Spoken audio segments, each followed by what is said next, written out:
தலைவர் அவர்களே, இன்றைக்கு தமிழ்நாடு விவசாயிகளுடைய வேதனைக்கு இந்த அரசு ஒரு சரியான தீர்வை காண வேண்டும்னு இந்த ஒத்திவைப்பு தீர்மானத்தை நாங்கள் இங்கே கொடுத்துருக்குறோம்.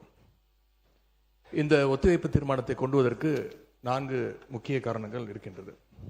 முதல் காரணம், மேகதாது அணை கட்டுற கர்நாடக அரசை தடுக்க இந்த அரசு என்ன நடவடிக்கை எடுத்திருக்கிறது என்று இந்த அவைக்கு நீங்கள் தெரிவிக்க வேண்டும்.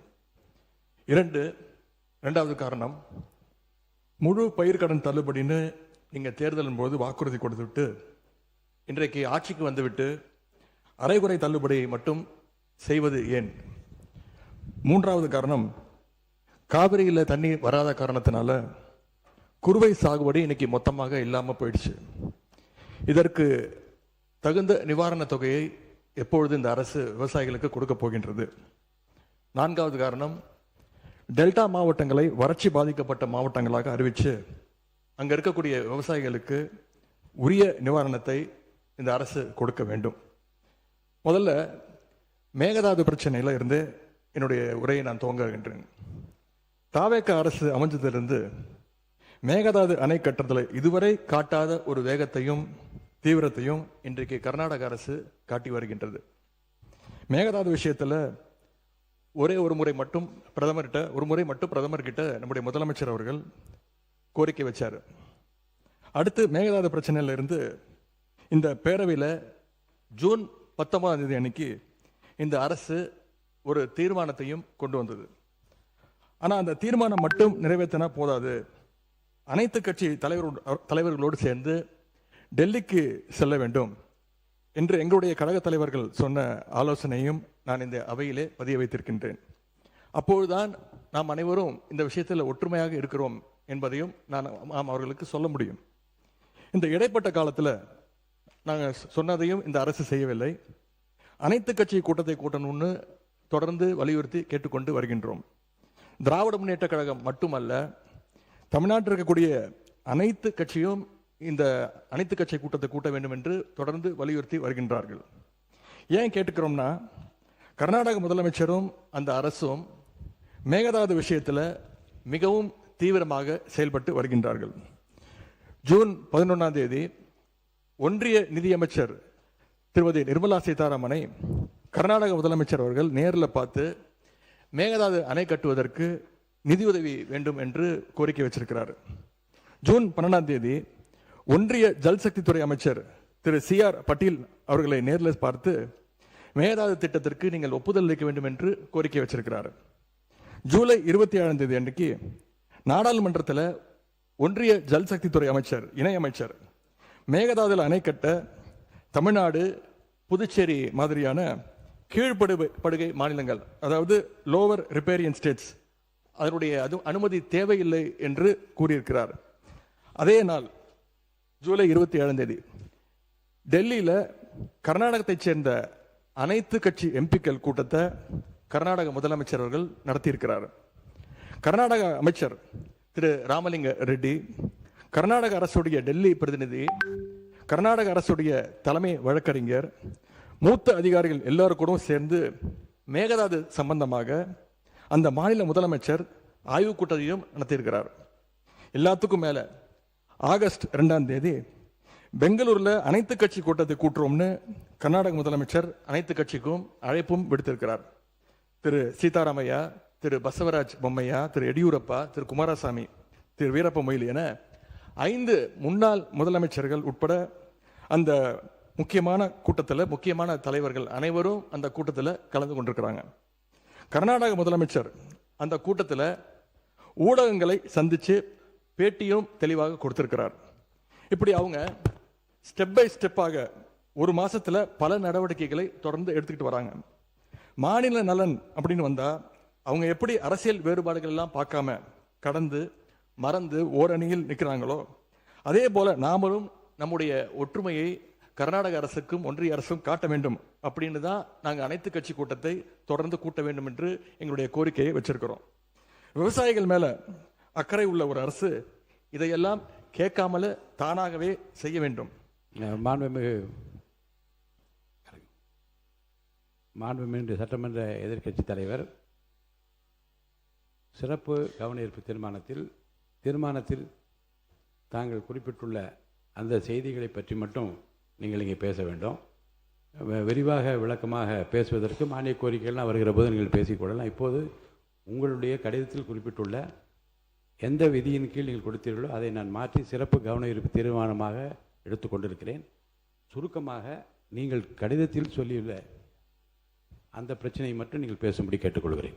ஏன் அனைத்து கட்சி கூட்டத்தை கூட்ட மறுக்கிறீர்கள் என்பதுதான் சிம்பிளாக நான் கேட்கக்கூடிய கேள்வி. நாம் தொடர்ந்து அழுத்தம் கொடுத்த பிறகு இப்பொழுது ஜூலை 28ஆம் தேதி அன்னைக்கு பிரதமருக்கு 2வது கடிதத்தை நம்முடைய முதலமைச்சர் அவர்கள் எழுதியிருக்கிறார்.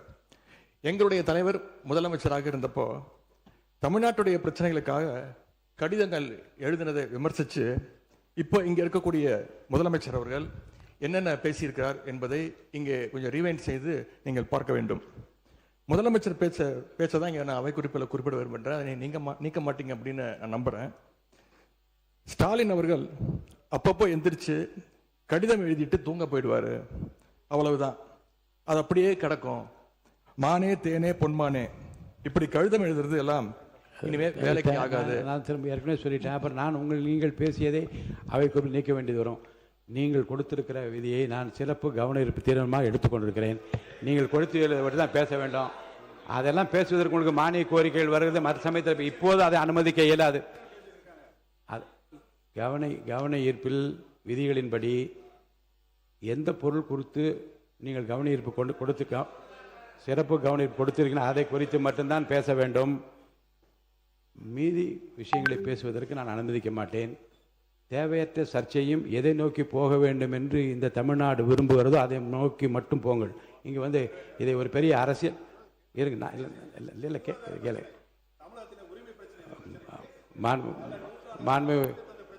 மாண்பு முன்னாள் முதலமைச்சருக்கும் தெரியும் இந்த ஜீவாதார பிரச்சனையை எப்படி கையாளுவது என்பதை பற்றி மாநில அரசுக்கும் தெரியும். இங்கே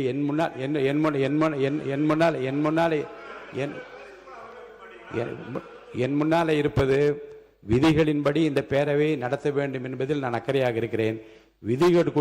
விதிகளுக்குட்பட்டு அவர் அவசியம் என்று கருதி அந்த பிரச்சனையை எடுத்திருக்கிறேன். அவர் கொடுத்திருக்கிற இந்த கவன ஈர்ப்பு தீர்மானத்தில் என்ன குறிப்பிட்டிருக்கிறாரோ அந்த கருத்துக்களை சாதாரணமாக மரபு என்ன என்றால் அதை படித்துவிட்டு இந்த பிரச்சனையை உங்கள் கவனத்திற்கு கொண்டு வந்து கவனத்தை ஈர்க்கிறேன் என்று சொல்ல அமர்வதுதான் சரி. ஆனால் இதில் நான் பிரச்சனையின் தீவிரம் கருதி நான் அவரை பேச அனுமதித்திருக்கிறேன். மேற்கொண்டு பிரச்சனையை அரசியல் நோக்கத்தில் கொண்டு செல்லாமல் இதில் நீங்கள் குறிப்பிட்டுள்ள இந்த பிரச்சனையை பற்றி மட்டும் படித்துவிட்டு அமருமாறு கேட்டுக்கொள்கிறேன். இல்லை இருங்க, நீங்கள் இருங்க. மாண்பு உறுப்பினர் ஏற்கனவே முன்னாள் முதலமைச்சர் அதை சொல்லிட்டாங்க. நீங்கள் உட்காருங்க. மாண்பு பேரவைத் தலைவர்கள், இந்த பிரச்சனை தீவிரமான பிரச்சனை என்று நீங்களே சொல்கிறீர்கள். நான் கேட்பதெல்லாம் ஒன்று தான். நாங்கள் தொடர்ந்து அனைத்து கட்சி கூட்டத்தை கூட்ட வேண்டும் என்று கேட்டுக்கொள்கின்றேன். காவிரியில் இந்த பிரச்சனையை தீர்ப்பதற்காக கர்நாடக அரசு தொடர்ந்து அனைத்து கட்சி கூட்டத்தை கூட்டிகிட்டு இருக்கிறாங்க. அங்கே இருக்கிறவங்க எல்லாருடைய கருத்துக்களையும் கேட்குறாங்க. ஏன் தமிழக அரசு அனைத்து கட்சி கூட்டத்தை கூட்டுவதை தவிர்க்கின்றது என்பதுதான் எங்களுடைய கேள்வி. அதாவது பேரவைத் தலைவர் வாயிலாக இன்னும் இங்கே தெரிவிக்க விரும்புகின்றேன். இந்த அரசு ஒரு புது டெக்னிக்கை ரெகுலராக ஃபாலோ பண்ணிட்டு வராங்க. எதையாவது ஒன்று செய்யறதுக்கு முன்னாடி அந்த செய்தி இவங்களே லீக் பண்ணிடுறாங்க. உடனே அதற்கு எதிர்ப்பு பலமாக இருந்தால் உடனே ஒரு யூடியூப் சொல்றேன். தேவையற்ற பிரச்சனை திருப்பும் நான் சொல்லுகிறேன். இந்த பிரச்சனையை ஒட்டி மற்றும் பேசுங்கள். எந்த ஸ்ட்ராட்டஜி இதெல்லாம் என் முன்னால் இருக்கிற பிரச்சனை தேவையில்லை. வாங்க. இந்த பிரச்சனையை ஒட்டி தான் தலைவர் பேசிட்டு இருக்கிறேன். முதலமைச்சர் அவர்கள் கர்நாடகா போறார் அப்படின்னு வேளாண் துறை அமைச்சர் ஒரு பேட்டி கொடுக்கிறார்.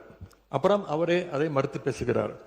அப்புறம் இன்னும் 2 அமைச்சர்கள் அதிகாரபூர்வமாக எந்த முடிவையும் நாங்கள் எடுக்கவில்லை என்று கூறுகிறார்கள். 13 பேர் கொண்ட ஒரு குழு போகுதுன்னு திரும்பி செய்திகளில் பார்த்தோம். கடைசியில் என்ன ஆச்சுன்னா கர்நாடக முதலமைச்சர் சொல்லிட்டார், இந்த தமிழ்நாடு முதலமைச்சர் இங்கே வர வேண்டாம், நாங்கள் தண்ணியெல்லாம் கொடுப்பதற்கு தயாராக இல்லை என்று கர்நாடக முதலமைச்சர் அவர்கள் தெரிவிக்கிறார். அவர் சொன்னது உண்மையா இல்லையா என்றால் முன்னவர் மாண்பு பேரவைத் தலைவர் அவர்களே, மாண்பு எதிர்க்கட்சி தலைவர்கள் தாங்கள் குறிப்பிட்டதை மறந்து ஒவ்வொன்றாக அவர்கள் பேசிக் கொண்டிருப்பது என்பது மரபின் அடிப்படையில் சரியாக இல்லை. ஏனென்று சொன்னால் இல்லை, முக்கியமான பிரச்சனை என்ற முறையிலே தான் அவர்களுக்கு இவ்வளவு நேரம் பேச அனுமதித்தார்கள். மீண்டும் அதையே திருப்பி நம்முடைய எதிர்க்கட்சி தலைவர்கள் ஒரு அரசியல் ரீதியாக பேசி வருவது சரியாக இருக்காது.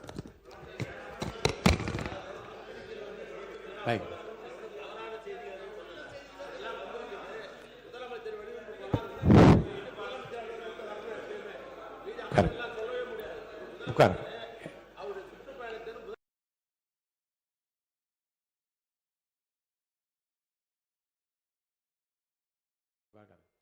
மாண்புமிகு எதிர்க்கட்சி தலைவருக்கு மீண்டும் சொல்கிறேன், சுருக்கமாக அரசின் கவனத்தை ஈர்த்து அமர்வதுதான் மரபும் விதியும். அந்த அடிப்படையில் உங்கள் பேச்சை நீங்கள் முடித்துக் கொள்ளுமாறு அன்போடு கேட்டுக்கொள்கிறேன். தவறாக எதுவும் பேசவில்லை. இல்லை, தவறு சரி. அனைத்து கட்சி கூட்டத்தை கூட்டப் போகிறீர்களா இல்லையா? எப்பொழுது கூட்டப் போகிறீர்கள்? இன்னொன்று, கர்நாடக முதலமைச்சர் சொல்றாரு, முதலமைச்சர் இங்கே வர தேவையில்லை, தமிழ்நாடு முதலமைச்சர் இங்கே வர தேவையில்லை, தண்ணி நாங்கள் கொடுக்க முடியாது, தண்ணி இல்லை அப்படின்னு கர்நாடக முதலமைச்சர் சொல்லியிருக்கிறார். இதையெல்லாம் கேட்டுதான் நான் தெளிவுபட விரும்புகின்றேன்.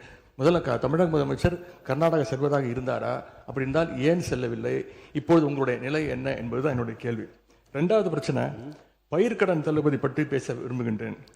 தேர்தல் வாக்குறுதியில் நீங்கள் கொடுத்த வாக்குறுதி முழு பயிர்க்கடன். இதெல்லாம் பாருங்க, கவனத்தை ஈர்க்கின்ற அந்த பிரச்சனையை மாறி இது வேறு வேறு திசைகளிலே செல்லுமானால் எந்த பிரச்சனைக்காக இதனை அனுமதித்தேனோ அந்த பிரச்சனை நிறைவேறாது. அவர்கள் கூர்ந்து இதற்காக தான் நாங்கள் விவசாயிகள் போராடிட்டு இருக்கிறாங்க. நீங்கள் பயிர்க்கடன் தள்ளுபடி முழுமையாக கொடுப்போம்னு சொன்னீங்க, கொடுக்கல. இதையும் சேர்த்து தான் அங்கே விவசாயிகள் இங்கே போராட்டத்தில் ஈடுபட்டு இருக்கிறாங்க. எவ்வளவு டைம் தேவைப்படும் அப்படின்னு சொல்ல வேண்டும். அதே மாதிரி டெல்டாவில் இருக்கக்கூடிய அனைத்து தரப்பு விவசாய சங்க பிரதிநிதிகளையும் சந்திச்சு பேசுகிற மாதிரி முதலமைச்சர் அவர்கள் ஒரு கூட்டத்தை கூட்ட வேண்டும். மூன்றாவதாக, குறுவையில் நஷ்டத்தை சந்திச்சிருக்கக்கூடிய விவசாயிகளுக்கு இந்த அரசு உரிய இழப்பீடு வழங்கணும்னு கேட்டுக்கொள்கின்றேன். எங்களுடைய ஆட்சியில் 6.5 லட்சம் ஹெக்டேர் அளவுக்கு குறுவை சாகுபடி நடந்துச்சு. ஆனால் இன்றைக்கு இந்த வருஷம் இந்த ஆட்சியில் வெறும் 1.5 லட்சம் ஹெக்டேர் அளவுக்கு தான் குறுவை சாகுபடி நடந்திருக்கு. நீங்க ஸ்பெஷல் பேக்கேஜ்னு சொல்லி 134 கோடி அறிவிச்சிருக்கிறீங்க. அதை எத்தனை பேருக்கு கொடுத்திருக்கிறீங்க என்பதை இந்த அவையில் தெரிவிக்க வேண்டும். ஏதாவது கணக்கெடுப்பு நடத்தியிருக்கிறீர்களா? மாண்புமிகு பொதுப்பணித்துறை அமைச்சர்.